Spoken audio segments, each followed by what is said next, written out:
we are going to start with Julius Caesar, Act 5, Scene 1. Previously we have seen in Act 4, Scene 3, the last scene that we have done, that there has been disparity between, there has been dispute between Brutus, Cassius, Octavius, Antony. They are also kind of arguing, not Octavius not accepting the orders of Mark Antony. We have seen this kind of disparities taking place previously in the previous act that we have done. Now today we are going to start with Act 5, Scene 1, where we are going to be in the battlefield itself. Now the battle between the two enemy parties are going to start.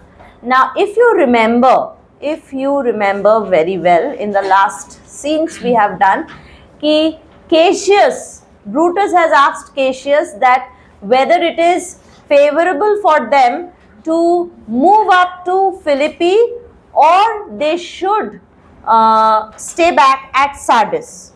So according to that, Cassius has said that it is always better that they should wait at Sardis and then let the enemy come to them at Sardis. But according to Brutus, it was better for them to move to Philippi, to go up to Philippi, because according to Brutus, it was thought that if they go to Philippi, it would prove that they are more powerful, they are more equipped with arms, ammunition and army, and it will also be that the Antony and Octavius will not be able to overcome or gain the people of those areas on their side. So that's why it was decided that Brutus and Cassius, along with their army, they will march towards Philippi, where Octavius and Mark Antony's armies were camping. So now the battlefield is going to be at Philippi. Octavius, Mark Antony are entering. Now over here we will see also Octavius and Mark Antony is having a kind of little disagreement in their decision. Staying in such critical situation or being in such critical situation as battlefield, they are going to have a kind of dispute between them.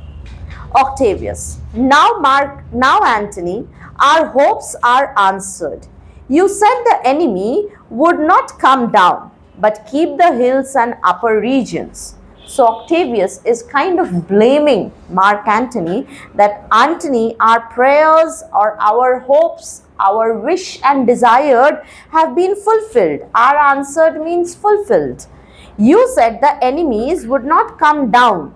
You have said that the enemies wouldn't come down, means they will not come to Philippi. They will not come up towards Philippi. But they would keep the hills and upper region, but would keep to the hill and ground, high ground instead. They will not come up to the Philippi, you have said earlier. But it proves not. But they have not. They have proved wrong. They have not stayed there. They have come up. They have not stayed on the ground. They have come up to Philippi. Their battles are at hand. Their battles are at hand means their armies, their equipments, their weapons are ready. Are at hand means are ready. They mean to warn us at Philippi here. They have come over here in the land of Philippi because they want to warn us. They want to attack us at first. Answering before we do demand of them, and they are ready. It seems as if they are ready and they are here before us to fight against us. Antony: Tut, I am in their bosom, and I know wherefore they do it. So Antony is saying, no, it's not that. I am in their bosoms. I am in their bosoms means I am in their heart.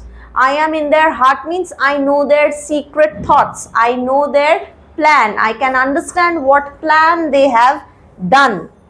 And wherefore they do it, and I know why they do it, why they are coming up to Philippi, I know it. They could be content to visit other places and come down with fearful bravery, thinking by this phase to fasten in our thoughts that they have courage. So he is saying that they can be happier if they were have to visit other places.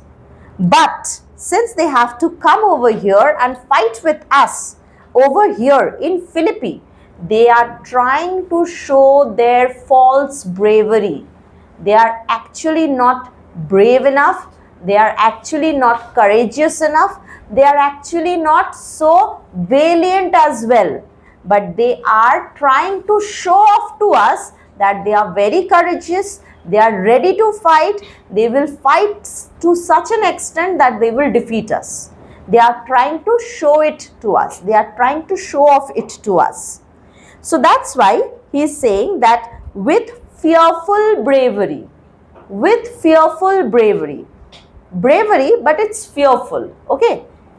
Thinking by this phase to fasten in our thoughts that they have courage. So they are trying to show the bravery, the false bravery, and trying to show that they are more courageous. They are trying to like lessen our courage by making us feel that we are much more inferior to them. They are trying to do so. But it's not so. But actually it is not, because they are not so courageous at all. And at that moment a messenger enters. Messenger, prepare you generals. The enemy comes on in gallant show. Their bloody sign of battle is hung out, and something to be done immediately. So the messenger comes and gives the generals a information. Now who are the generals over here? Antony and Octavius. Okay, and if I call upon the four generals who are to be, four generals will be Antony, Octavius from the Roman side, from Julius Caesar's side, and the opponent will be Brutus and Cassius. Okay, so the generals, the messenger comes and gives the general notice, information that get ready yourself, generals, because the army has arrived with a gallant show. Gallant show means they have come with a very gallant, with a huge army to show off, with a great display of army, arms, ammunition, to show it off that they are ready to fight immediately. Their bloody sign of battle is hung out. Their bloody sign of battle is hung out means they are ready to fight at an immediate moment. And so their flags are hoisted as well. Whenever a battle starts, you see in India or Indian cinemas we have seen, whenever a battle starts, the conch shell is like blowed. Conch shell means shankho. So that is blowed, and then the flags are hoisted, or the flags are flown. So over here also they are also putting up the bloody sign of battle, which means their flags are also hoisted, their flags are also blowing, they are holding the flags, they are waving the flags. And so the general is saying that something needs to be done. Over here, what? Antony, Octavius, lead your battle softly on upon the left hand of the even field. Now over here we get to see how Antony is always being disobeyed by Octavius Caesar. Antony is telling, or like ordering Octavius, that lead your battle softly. Lead your battle softly meaning go out slowly with your armies, and upon the left hand of the even field. Stay to the left hand of the field, left side of the field. So Antony wants Octavius and Octavius's army to attack the opponent army from the left side of the field. Now what Octavius will say? Upon the right hand I, keep thou the left. So Octavius says that I will stay on the right hand, you be on the left.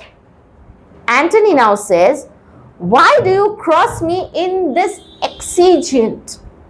Antony says that why you have to always defy me, why you always have to go against me, and this also at this critical situation when we are about to start the battle, why you always have to cross me, why you always have to not agree with me. Now Octavius is saying such a sarcastic and in a such ironical way. He says that Octavius, I do not cross you, but I will do so. So he says, I'm not disagreeing with you, but I will do it. As if I'm not disobeying you, but I will disobey, I will do this. So it's like disobeying only. So it's like mocking and crossing, it's like dishonoring Mark Antony. Brutus. Now this was the side where Octavius and Mark Antony was. Now we go to the side where Brutus and Cassius are there. Brutus, they stand and would have parley.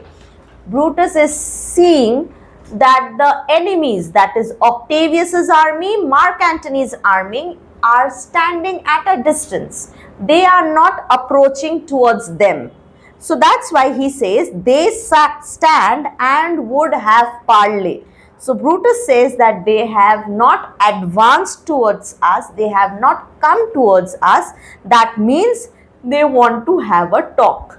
Like if any war starts or battle starts, the generals talk between themselves. That's what they are saying. So Brutus can understand that they want to have a talk with us. Cassius, stand fast, Titinius, we must out and talk. So Cassius then orders Titinius and other soldiers to stand where they are, and he says that we must go forward and we have to talk to them. Octavius, Mark Antony, shall we give sign of battle? Octavius is asking that Mark Antony, should we give the signal to start the battle?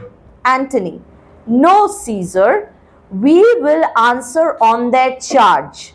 Make forth, the generals would have some words. So Antony says, no, Octavius Caesar, we will respond only when they will attack us. Make forth means go forward. The generals would have some words. The general would have some talk with us.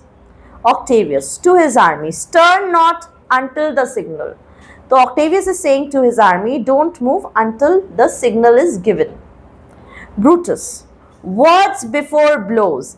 Is it so, countrymen?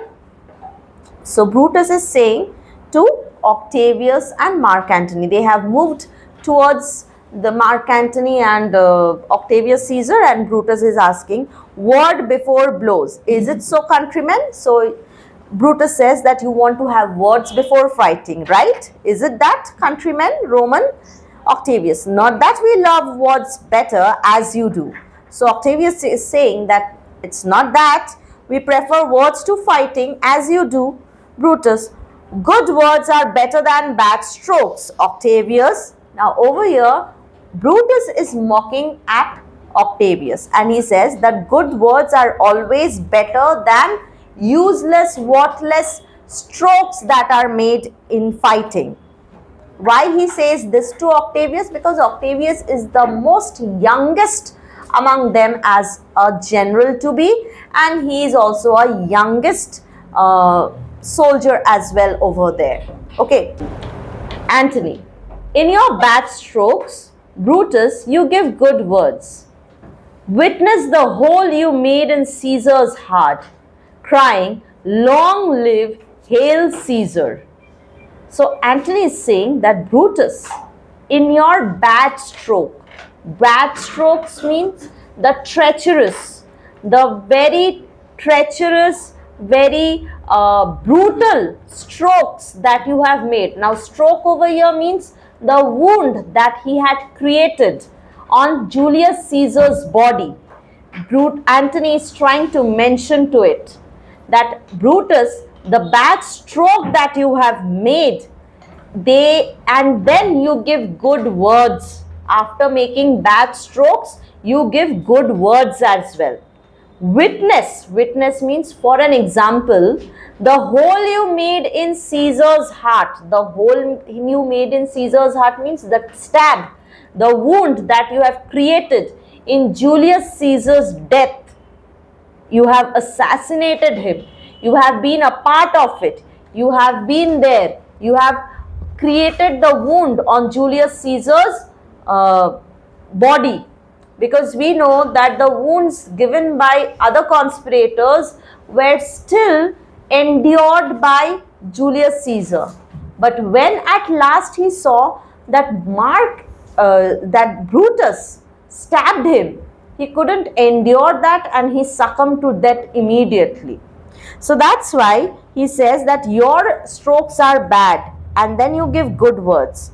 Like for example, when you have created a hole in Caesar's body and then you have cried as well, long live Hail Caesar. After murdering Caesar, you people have cried together and you were the one to lead the cry that long live Caesar, hail to Caesar. And Cassius, Antony, the posture of your blows are yet unknown. So Cassius is now defying his friend, and so he says that Antony, the posture of your blows are yet unknown. So we don't know the effectiveness of the blow or the wound or the strokes that you make. But for your words, they rob the Hybla bees and leave them honeyless. But for your words, but your words are so sweet. Your words are so sweet that it seems as if you have stolen the Hybla bees. Hybla bees are bees from ancient Sicily. It is famous and their honey is believed to be very sweet. So Cassius is like comparing Antony's words as sweet as Hybla bees, and that he steals those bees from their honey and make the bees honeyless, the hive honeyless as well. Antony, not stingless too. And Antony says, I may take the bees of their honey, but I don't leave them stingless, which is a weapon for them. I don't destroy their weapon. He wants to say, I don't destroy anyone's courage. I don't destroy anyone completely. Brutus, oh yes, and soundless too, for you have stolen their buzzing, Antony. And Brutus says, oh yes, and even the sounds are being also stolen by you, and very wisely tread before you sting, because you give a warning before you are going to give a blow or you are going to sting. Antony, villains, you did not so when your vile daggers hacked one another in the sides of Caesar. So he is now angered and he says that you villains, you ruffians, you scoundrels, you did not give any kind of warning before stabbing one another, one after the another on Caesar's body. You showed your teeth like apes, simile, and found like hound, simile use hoyeche, and bowed like bondmen, simile, kissing Caesar's feet. So he says that you have smiled like apes. You have also found like, you have also groaned and found like hounds. Hounds are the greyhounds, hunting dogs. And you have also bowed down before Caesar, kissing his feet like servant. You have shown your slavery for him, and then you have stabbed. Whilst damned Casca, like a cur, behind struck Caesar on the neck. Oh, you flatterers! Whereas you people have shown flattery to Caesar, and in that moment, Casca from behind have stabbed like a dog, like a cur. Cur means mangy dog. Like a mangy dog, he had stabbed Caesar from behind on his neck. And you people are flatterers, you people are destroyers, you people are butchers. You call yourself humans? Not at all. Cassius, flatterers? Now Brutus, thank yourself. Cassius saying, flatterers? Now Brutus, you must thank yourself. This tongue had not offended so today if Cassius might have ruled. So he says that Antony, if when Cassius is saying that if I would have been in rule, if I would have been able to rule, then Antony would not have offended us so much, saying such words to us. Octavius, come, the cause. If arguing make us sweet, the proof of it will turn to redder drops. Octavius saying, oh, come back to the point. We are getting away from the point. Let's come back to the point. If arguing make us sweat, the proof of it will turn to redder drops. So he's saying that if we keep on arguing, we will start sweating, because when we get agitated, when we get very angry, and if we start arguing, we perspire, we sweat as well. So he's saying that if we argue, it will make us sweat. The proof of it will turn to redder drops. But the real trial will prove with drops of blood. That is, when we come on the battlefield, our anger, our revenge, our hatred will be proved through the drops of blood that we are going to shed. And then he draws out his sword and he says, look, I draw a sword against conspirators. When think you that the sword goes up again? So he draws his sword out and then he says, look, I have taken out my sword against the conspirators. And when do you think I will put this sword again back? Never. I will never put it back. Till Caesar's 33 wounds be well avenged. Now in this line we get to know that how many wounds were created on Julius Caesar's body. 33, 3 and 30, mane 33 wounds were created on Julius Caesar's body. Means the conspirators have stabbed Julius Caesar 33 times. So it was not a very, yes, 3 and 30 means 33. So 33 times, it definitely proves that what a painful death he has gone through.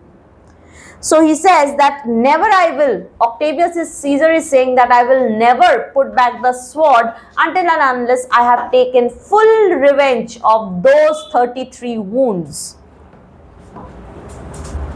Until another Caesar have added slaughter to the sword of the traitors. I will not, he gives two reasons that why he will not put back the sword, he will not put down his sword.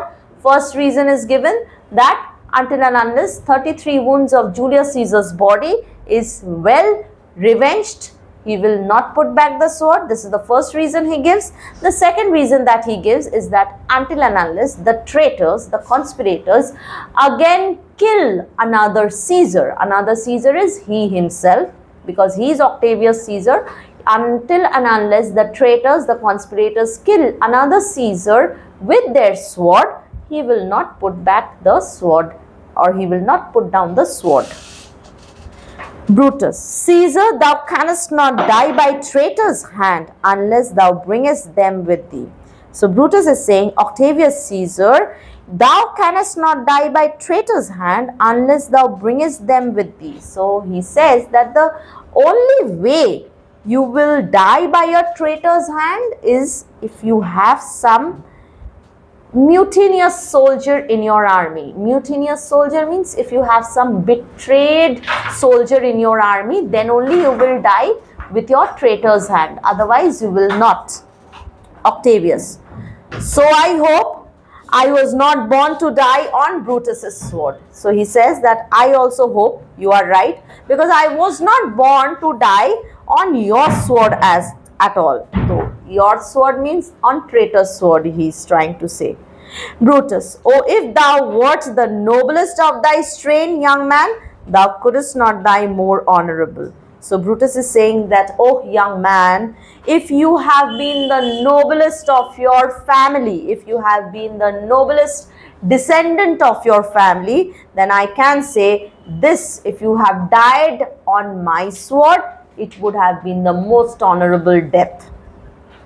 Cassius, O peevish schoolboy, worthless of such honor, joined with a masker and a reveler. Now Cassius is like mocking Octavius as well as Antony over here. Cassius, in the first line, he says, he mocks Octavius over here. He says that a peevish schoolboy, worthless of such honor. He is such a cranky, he is such a complaining schoolboy. He is like a schoolboy, he is like a young fellow.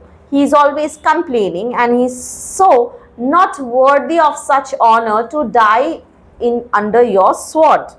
And he is being joined with a masker and a revealer. He is being joined, he is being partnered by a masker. Masker means masquerade, the person who masks his real feeling, the person who hides his real feeling, and a revealer. Revealer means someone who loves partying, company and all. So it's Antony. Antony, old Cassius still, Antony saying, same with old Cassius as well. Old Cassius is also like this. Octavius, come Antony away. Defiance. So Octavius is calling Antony and says, come, let's go. Defiance, traitors, hurl we in your teeth. So he says that we throw our defiance at your face.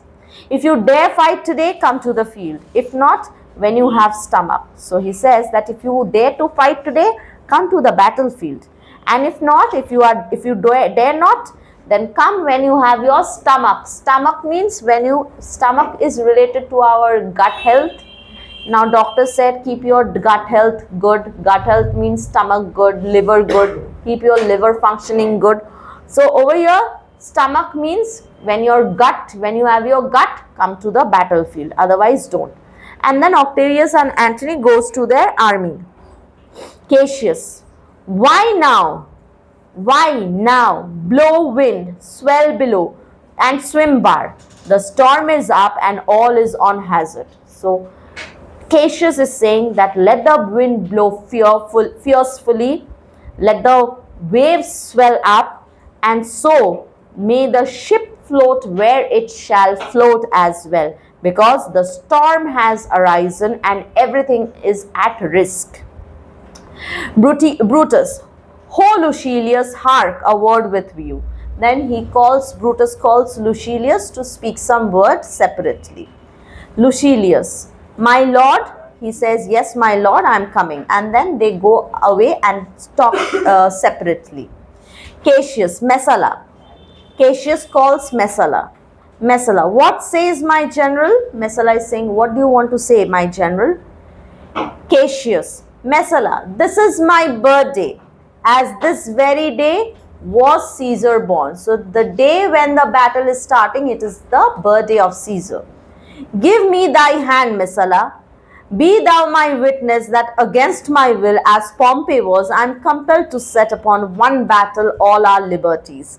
So he says that give me your hand and be the witness that I did not want to fight this battle for freedom, for independence and liberty, as Pompey was also not eager to.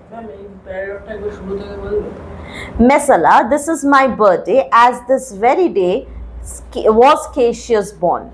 So Cassius says Messala that this is the day, it's my birthday, I was born on this day. And then he calls Messala to give him his hand and says that be my witness, because the battle that I am fighting, it is against my desire, it is against my will. As Pompey was also forced to fight a battle, I am also compelled to fight over here for our liberties, for our freedom. You know that I held Epicurus strong and his opinion. So Epicurus, who is Epicurus? Epicurus was a Greek ancient philosopher who argued that people should pursue pleasure and de-emphasize the role of gods. He did not believe in completely God. Epicurus was a Greek philosopher who did not believe completely in God. Okay, so Cassius is also saying that I am also like Epicurus. I follow Epicurus, and in his opinion, I have always followed his opinion that not believing in God or not believing in any kind of supernatural power or any kind of superstition, because those people who believe in God, they are always very superstitious, they always believe in supernatural powers and such. Now I change my mind, he says, but now I have changed my mind, means we can say that he have started believing in supernatural powers, he have started believing in superstitious beliefs, and partly credit things that do presage. And I have changed my mind because I partly believe that there are signs, there are signals which tell us that something can happen in the future. Those are the signals that given to tell us that something can happen in the future. And then he gives a reason why he says so. Coming from Sardis, on our former ensign, 2 mighty eagles fell. So when we were coming from Sardis towards Philippi, 2 eagles were there following us, and they perched. They perched means they sat on the flags, gorging and feeding from our soldiers' hand, and they also took food from our soldiers' hand, which is unusual. Eagles taking food from humans' hands is something very unusual. Who to Philippi here consorted us. So those 2 eagles have followed us till Philippi. So it is like a good sign that power, eagle is symbolized as power.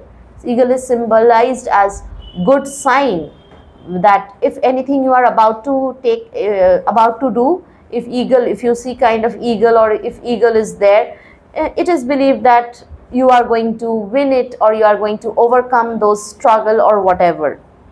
So it was good. This morning are they fled away and gone. It was good. Cassius was like, okay, so it is like we can win the battle. The battle is on our side. Something good can happen. But now, today morning, I can't see those 2 eagles. They have flown away and they are gone. And in their steeds means in their place, do ravens, crows and kites fly over our heads. And in their place, raven, darkak, raven,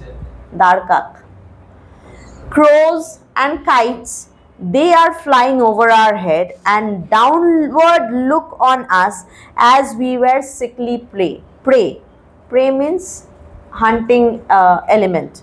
So it seems as if the 2 eagles are gone, and in their place from today morning, I can see, Cassius is saying that I can see that ravens, crows and kites are flying, and they are looking down upon us as we are their prey, we are their hunt. Their shadows seem a canopy most fatal, under which our armies lay, ready to give up the ghost. Their shadow, they are flying above our head in the sky, and the shadow that they are falling upon us, it's like the most fatal, dangerous shadow under which our armies are there, and it seems as if the armies are getting ready to die, and these birds are getting ready to feed on the dead bodies of our army. Messala, believe not so. Don't believe such things. Cassius, I but believe it partly, for I am fresh of spirit and resolved to meet all perils very constantly. So he said, I believe it partly, but I am hopeful and determined to meet all kinds of dangers that are going to approach. And then Brutus, when he returns back with Lucilius, he had gone with Lucilius to say something separately. Even so, Lucilius, and he is like, okay, all right, Lucilius, you have understood what I said. Cassius, now most noble Brutus, the gods today stand friendly that we may. Lovers in peace lead on our days to age. So he says that most noble Brutus, may the God be friendly with us today, so that we who love each other can live till the old age. But since the affairs of men rest still uncertain, let's reason with the words that may befall. So he said that since men are always incomprehensible, their actions are not certain, so let us think that what will happen to us if something bad happens at the battlefield. If we do lose this battle, then is this the very last time we shall speak together? What are you then determined to do? So he says that if we lose the battle, this is the last time we are going to speak with each other. What plan do you have if we lose the battle? What you will do after this? Brutus, even by the rule of that philosophy by which I did blame Cato for the death which he did give himself, I know not how, but I do find it cowardly and vile for fear of what might befall. So to prevent the time of life. So Brutus is saying that since I have always followed the philosophy of Stoicism, this we have known earlier as well, when it was he was like arguing. So when he says that since I follow the Stoic philosophy, and I have always condemned, I have always looked down upon the fact that Cato had committed suicide for himself, I have always condemned that. So I know not how, but I do not know what. I find it very coward act to kill yourself or oneself. So it is like something, committing suicide is something really very useless, it's very cowardly.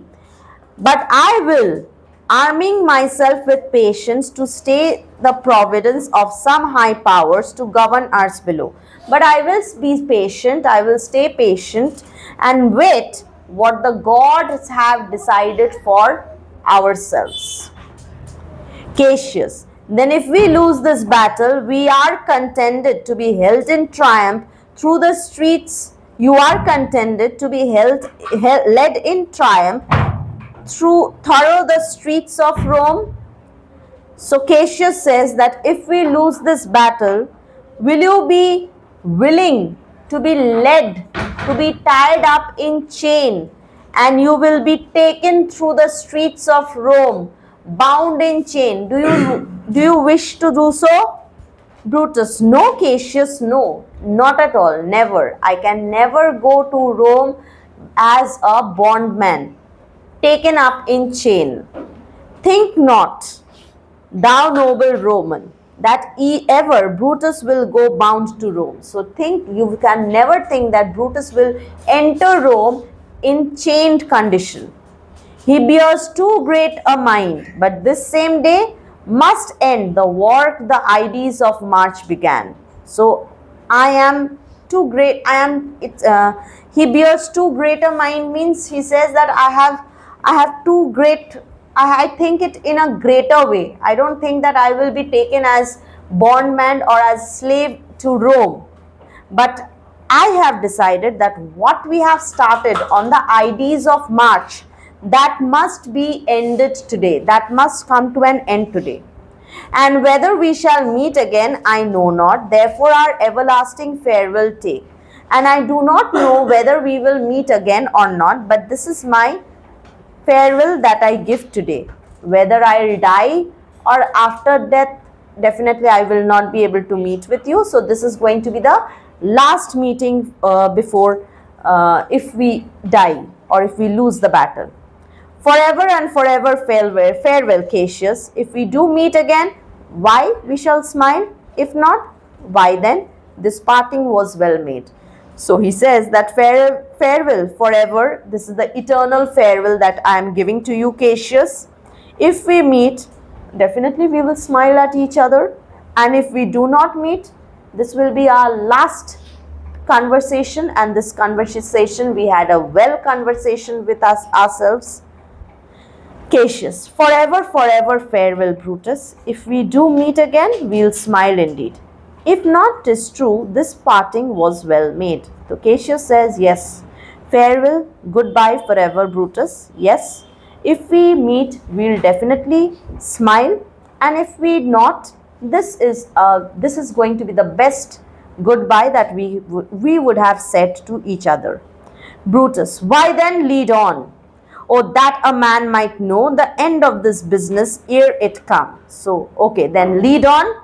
If only I could know what is going to happen, what's going to be the result of today's business, means the battle that we are going to fight, ere it come, before, if I can get to know before itself that what the result will be, it would have been better. But it's sufficient that the day will end, and then the end is known. So, but it's enough that we know the day will end, and then the end will be known definitely. And whatever we started, it will start and it will come to an end someday or the other. So we have to wait for it. Let's come, let's go. And then they move out. Let's move on to Act 5, Scene 2. It's very small. It's not a scene exactly. I can't say it as a scene as well. Now, in between this Act 5, Scene 1, and it is like the battle is taking place. They are having a fight. And now over here in Scene 2, Act 5, Scene 2, we will see Brutus and Messala having a talk in the battlefield. Brutus is saying, ride, ride, Messala, ride, and give these bills unto the legions on the other side. Brutus is saying to Messala to ride fast on his horse because he has some orders written down to be given to the forces on the other side, to the Cassius's army and Cassius. Brutus, let them set on at once. Why he is in such a hurry to send those orders to Cassius and his army immediately? Because let them set on at once, for I perceive but cold demeanor in Octavius's wing. So he says that let them. Now them over here, he means them over here as Cassius and Cassius's army. So he says that let them set on at once, let them attack right now, because I perceive, because I can feel but cold demeanor in Octavius's wing. I can feel, I think that Octavius's forces are quite demolished and diminished. They are not so powerful. They are not so well equipped right now. Their energy have reduced, and sudden push gives them the overthrow. And so if suddenly they are going to be attacked, they can be easily defeated right now. Ride, ride, Messala, let them all come down. And he says that ride right now and give the news to Cassius and his army so that they can be defeated right away. And then Messala goes to the opposite direction to give the news to Cassius that Octavius's army is not so well strong, and it could be easier for him to attack and stop him and defeat him. Okay, so here we end Act 5, Scene 2, and next we will continue with the next scene. Alright, Shubhro.